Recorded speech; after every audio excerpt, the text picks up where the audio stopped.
مساء الخير على احلى واجمل متابعين اللي دايما في قلب منورين حبايب قلبي. ما تيجي النهارده بقى نعمل حبه وراك في الفرن كده، سهله وبسيطه جدا، هتطلع معاكي بالجمال والحلاوه دي. مفيش ولا احلى ولا اجمل من كده. بصلايه طماطمايه هتلاقي نفسك عملتي اجمل وراك في الفرن. يلا بينا بقى، هنسمي بالله ونصلي على الرسول ونبدا مع بعض ونشوف عملنا الوراك الحلوه دي ازاي. هنا انا عندي 3 وراك كده ملزلزين كده حلوين، مفتحاهم تفتيحه دي عشان الايه، التتبيله بتاعتي تدخل جواهم كده ويبقى مطعمه وجميله اهو.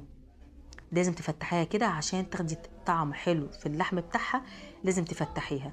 هنا عندي طماطم كده 4 طماطميات مع بصلايه كده كبيره، مع قرنين فلفل احمر حراق، مع قرنين فلفل بارد. هنا فلفل اسود، كزبره، ملح. تمام. تمام. هنبتدي بقى نقطعهم كده تقطيعه حلوه، تقطيع عشوائي مفيش اي مشكله فيه. هنا مش هنحتاج مبشره، مش هنحتاج اي حاجه خالص.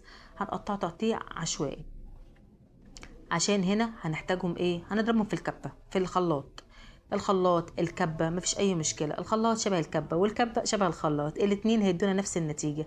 ما عندكيش ولا دي ولا دي، هنستعمل المبشره بتاعه الطماطم. وامسكي كده وابدأي بشوري بشوري بشوري بشوري، هيديكي برضو نفس النتيجه. ما توقفيش على حاجه خالص. المطبخ بتاعنا تدخليه اللي عندك استعمليه، ما توقفيش على حاجه، ما تعطليش نفسك على اي حاجه. اللي موجود يا جماعه ببيتك اشتغلي بيه. ما تقوليش هاتي يا جارتي، ما تقوليش هاتي يا خالتي، ما تقوليش هاتي يا اختي. اللي في بيتنا بنستعمله.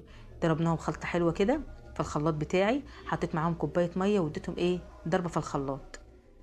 تمام. تمام. هنزل بقى ببهاراتي الحلوه اللي هتدي الاكل بتاعي طعم حلو وجميل.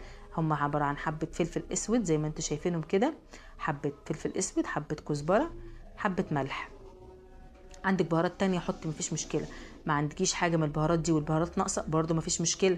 هناكل يعني هناكل النهارده. هنقلبهم تقليبه حلوه كده مع بعض.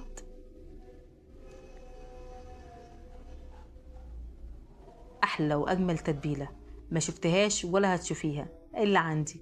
قلبتهم تقليبه كويسه كده. هنزل بقى بالوراك بتاعتي. عايزه الوراك بتاعتي تشرب الفتحات اللي انا فتحاها دي، تشرب من التتبيله اللي انا عاملاها دي. انا عايزاها تشرب باي شكل، انا مقطعاها من كل حته.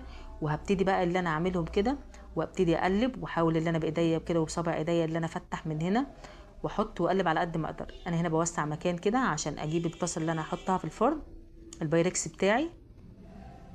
اهو الفتحات بتاعتي اهي متفتحت وشربت اهي. هرصهم كده. طبعا تنفع في الفراخ اللي هي وراك وصدور، تنفع في الاجنحه، تنفع في الوراك. التتبيله دي تنفع في كل اللحوم اهي يا جماعه. وانت بتتفرجي على اختك حبيبتك بقى، عايزه احلى لايك من ايديكي كده. تسلم لي ايدك لما تعملي لي لايك كده حلو عشان ترفعي الفيديو بتاعي. تمام كده. يا دوبك البايركس على قد الوراك، الوراك على قد البايركس. هنزل بالتتبيله بتاعتي، ويا سلام بقى لو سبتيها ساعتين 3 في التلاجة، هتاكلي احلى واجمل وراك دايبه. دايبه دوب يا جماعه. التتبيله كل ما بتقعد في الفراخ بتاعتنا، كل ما بتشرب التتبيله بتاعتها، كل ما بيبقى طعمها دايب، كل ما بيبقى طعمها احلى.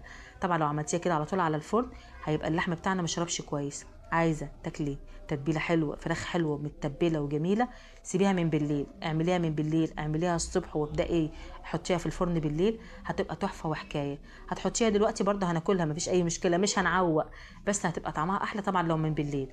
هنحطها في الفرن بقى، نديها السوا بتاعها والتحميره بتاعتها وارجع لكم. هنا انا حمرتها بعد ما استوت خالص، رحت اديتها وش كده من فوق الشوايه. بس كده.